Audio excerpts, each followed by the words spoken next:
பற்றி பேச போகிறோம், யாரை பற்றி பேச போகிறோம் அப்படின்னு சொல்லி கேட்டோம் அப்படின்னா, பொதுவாக வந்துட்டு பெண்கள் விளையாடுறது அப்படின்றது இருக்கு இல்லையா. ஸோ அது வந்துட்டு பார்த்தோம் அப்படின்னா பெரும்பாலும் வந்துட்டு எப்படி சொல்கிறது, இன்னும் வந்துட்டு ரெகக்னைஸ் பண்ணப்படலை அப்படின்னு தான் சொல்லணும். ஏன்னா வந்துட்டு கிரிக்கெட்டாக இருந்தாலும் சரி, பேஸ்கெட்பாலாக இருந்தாலும் சரி, ஃபுட்பாலாக இருந்தாலும் சரி, டென்னிஸாக இருந்தாலும் சரி, இந்த மாதிரி பல விளையாட்டுகள் இருந்தாலும் ஆண்கள் விளையாடுற கேம்ஸ் இருக்கு இல்லையா, அதே கேம்ஸ் தான் வந்துட்டு இன்க்ளூடிங் பெண்களுமே விளையாடுறாங்க அப்படின்னாலும் ஆண்கள் விளையாடுறதுக்கு அப்படின்னு சொல்லிட்டு ஒரு பிராண்டிங் இருக்குது. அது கிரிக்கெட்டு, ஃபுட்பாலு, கபடி எதுவாக இருந்தாலுமே. But at the same time வந்துட்டு பார்த்தோம் அப்படின்னா பெண்கள் விளையாடும் போது அதே அளவுக்கு ரெஸ்பான்சிபிலிட்டிஸோ இல்லை அதே அளவுக்கு வந்துட்டு பார்த்தோம் அப்படின்னா மக்கள் கிட்ட இருந்து ஆதரவோ கிடைக்குதா அப்படின்னு சொல்லி கேட்டோம்னா டெஃபினட்டா இல்லை அப்படின்னு சொல்லி தான் சொல்லணும். அதுவும் இந்தியா பொறுத்த வரைக்குமே வந்துட்டு பார்த்தோம் அப்படின்னா ஒரு பொண்ணு போய் வந்துட்டு ஒரு விளையாட்டுல ஜெயிக்கிறது அப்படின்றதெல்லாம் இருக்கு இல்லையா, அதெல்லாம் குதிரை கொம்பு மாதிரி இருக்கக்கூடிய விஷயம் அப்படின்னே சொல்லலாம். ஸோ அப்படி இருக்கக்கூடிய சுச்சுவேஷன்ல வந்துட்டு பார்த்தோம் அப்படின்னா டென்னிஸ் உலகத்தை பொறுத்த வரைக்கும் இந்த விம்பிள்டன் மாதிரியான சாம்பியன்ஷிப்பாக இருந்தாலும் சரி, இல்லைன்னா அந்த கிராண்ட் ஸ்லாம் மாதிரியான போட்டிகளாக இருந்தாலும் சரி, அதில் நம்ம நியூஸ் பேப்பரை திறந்து படித்தோம் அப்படின்னா அது மோஸ்ட்லி வந்துட்டு மென்ஸ் கேட்டகரியிலேயே வந்துட்டு தொடர்ந்து ஒரு 4 பேர் தான் திருப்பி வரும். ரஃபேல் நடால், ஜோகோவிச், அதை தாண்டி வந்துட்டு பார்த்தோம் அப்படின்னா இப்போ அல்காரஸ் அப்படின்னு சொல்லிட்டு ஒரு புது பேர் அடிபட்டுக்கிட்டு இருக்கு, யங்ஸ்டர் விளையாடிக்கிட்டு இருக்காரு, பட்டங்கள் வின் பண்ணிக்கிட்டு இருக்காரு.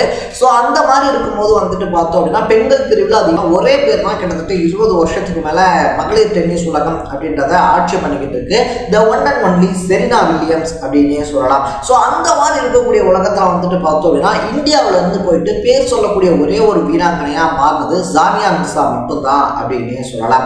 ஆஃப்டர் தட் வந்துட்டு பார்த்தோம் அப்படின்னா சானியா மிர்சா மாதிரி பேர் சொல்லக்கூடிய ஒரு டென்னிஸ் பிளேயர் வந்துட்டு தமிழ்நாட்டில இருந்தோ இல்லை இந்தியாவில இருந்தோ போகவே இல்லையே அப்படின்ற ஆதங்கம் வந்துட்டு தொடர்ந்து இருந்துகிட்டே இருந்துச்சு அப்படின்னு சொல்லலாம். அந்த ஆதங்கம் எல்லாத்தையுமே அடிச்சு நொறுக்கிற மாதிரி வந்துட்டு இப்போ தன்னுடைய சர்வாலையா இருந்தாலும் சரி, ரிட்டனாலையா இருந்தாலும் சரி, சுழலும் சூறாவளி அப்படின்ற பேரோட வந்துட்டு பார்த்தோம் அப்படின்னா டென்னிஸ் தரங்களை தனக்குன்னு சொல்லி ஒரு முத்திரையை பதிச்சுக்கிட்டு இருக்காங்க. வெறும் 15 வயசான நம்ம தமிழ்நாட்டில் இருக்கக்கூடிய கோயம்புத்தூரை சேர்ந்த மாயா ராஜேஸ்வரன் ரேவதி அப்படின்னே சொல்லலாம்.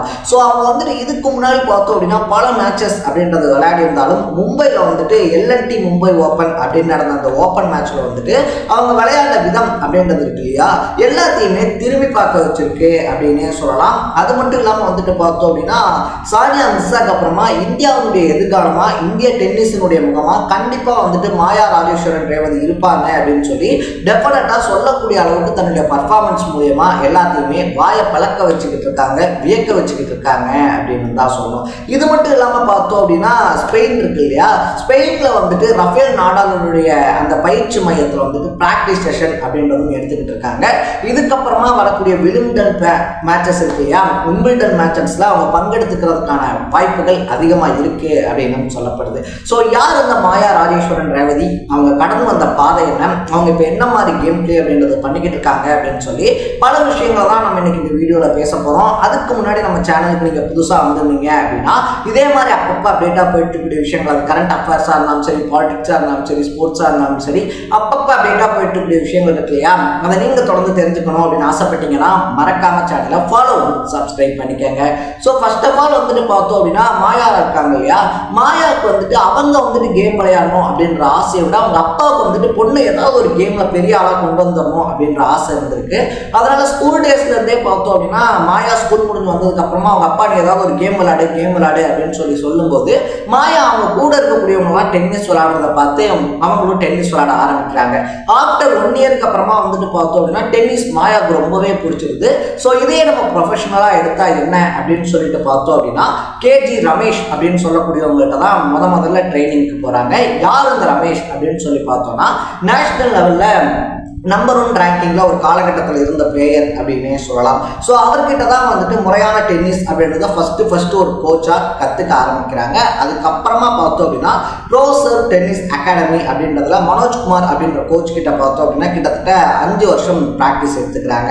அதை தொடர்ந்து நிறைய உள்ளூர் போட்டிகள் எல்லாம் அவங்க விளையாடி இருந்தாலும் நம்ம முன்னாடியே சொன்ன மாதிரி மும்பை ஓப்பன் இருக்கு இல்லையா, அது வந்துட்டு மாயா ராஜேஸ்வரனுக்கு ஒரு ஐடென்டிட்டியை கொடுக்குது. அது மட்டும் இல்லாமல் ஒரு புது டோரையும் ஓப்பன் பண்ணி விடுது அப்படின்னே சொல்லலாம். ஏன்னா அந்த மும்பை ஓப்பன்ல கலந்துக்கிறதுக்கான குவாலிஃபயர் 1 குவாலிஃபயர் 2 அந்த 2 மேட்ச்லயுமே இத்தாலியை சேர்ந்த போஷோ ஹியூகோ, அமெரிக்காவை சேர்ந்த ஜெசிகா பெய்லா அப்படின்னு சொல்லிட்டு 2 பேரை வந்துட்டு தோக்கடிக்கிறாங்க. அப்பயே வந்துட்டு எல்லாரும் யாரும் அந்த பொண்ணு இவ்வளோ டேலண்டா விளையாடுது அப்படின்னு சொல்லி பார்க்கும்போது அடுத்தடுத்த மேட்சஸ்ல வந்துட்டு பார்த்தோம் அப்படின்னா வேர்ல்டு தரவரிசை அப்படின்னு சொல்லி சொல்லுவாங்க. நம்ம எல்லாத்துக்குமே கிரிக்கெட் தரவரிசை தெரியும் இல்லையா, யார் நம்பர் 1 நம்பர் 2 அந்த மாதிரி டென்னிஸ்லயும் இருக்கு. ஸோ அப்படி இருக்கக்கூடிய தரவரிசை பட்டியலில் 353 3வது இடத்துல இருந்த ஜரீனா டியாஸ் கஜகஸ்தானை சேர்ந்தவங்க, அவங்கள தோற்கடிக்கிறாங்க. அதுக்கப்புறமா 225வது இடத்துல இருந்த ஐரினா பெலரஸ் நாட்டை சேர்ந்தவங்க, அவங்கள தோற்கடிக்கிறாங்க. 285வது இடத்துல இருந்த ஜப்பானை சேர்ந்த யாம்குஷி அப்படின்னு சொல்லக்கூடியவங்களையும் தோற்கடிக்கிறாங்க. ஸோ இப்படி அடுத்தடுத்து தரவரிசை பட்டியலில் இருந்த எல்லாத்தையுமே தோற்கடிச்சதுனால அந்த லீக்ல வந்துட்டு பார்த்தோம் அப்படின்னா செமிஃபைனல்ஸ்ல ஸ்விஸோட சில் டேக்கியோமா அப்படின்றவங்களோட மோதுறாங்க. அந்த மேட்ச்ல என்னதான் வந்துட்டு இவங்க தோத்து போயிருந்தாலும் கூட அவங்க விளையாண்ட விதம் அப்படின்றது இருக்கையா எல்லாத்தையுமே வியக்க வச்சிருக்கு அப்படின்னே சொல்லலாம். ஸோ அதன் காரணமாக தான் வந்துட்டு பார்த்தோம் அப்படின்னா ஸ்பெயின்ல இருக்கக்கூடிய ரஃபேல் நடாலுடைய அந்த அகாடமி இருக்கையா அதுல வந்துட்டு ஸ்காலர்ஷிப்போட அவங்க விளையாடுறதுக்கான வாய்ப்பு அப்படின்றதையும் ஏற்படுத்தி கொடுக்குறாங்க. ஸோ கோவையில பிறந்த ஒரு பொண்ணு பார்த்தோம் அப்படின்னா மும்பையில தன்னுடைய டேலண்ட் அப்படின்றத வெளிப்படுத்தினதுனால இன்னைக்கு வந்துட்டு ஸ்விஸ்ல இருக்கக்கூடிய அகாடமியில பிராக்டிஸ் எடுக்கிறதோட மட்டும் இல்லாம விம்பிள்டன்ல வந்துட்டு விளையாடுறதுக்கான வாய்ப்பு அப்படின்றதையும் அவங்களுக்கு கிடைச்சிருக்கு அப்படின்னே சொல்லலாம். மாயா சொல்லக்கூடிய விஷயம் என்னவா இருக்கு அப்படின்னு சொல்லி வந்து பார்த்தோம் அப்படின்னா கூடிய சீக்கிரமா வந்துட்டு டென்னிஸ் தரவரிசை பட்டியல் இருக்கு இல்லையா அதுல நம்பர் 1 பிளேஸுக்கு வந்துட்டு நான் வரணும், நான் வந்துட்டு இந்தியாவுடைய டென்னிஸ் முகமா மாறணும் அப்படின்னு சொல்லிட்டு ஆசைப்படுறேன் அப்படின்னு சொல்லியிருக்காங்க.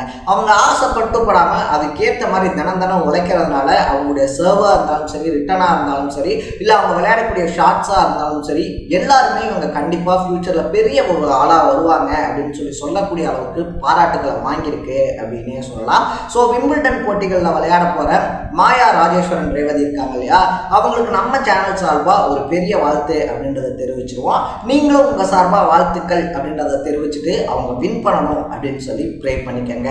ஸோ நாளைக்கு இதே மாதிரி இன்னொரு இன்ட்ரெஸ்டிங்கான வீடியோட சந்திக்கலாம். தர பை பை.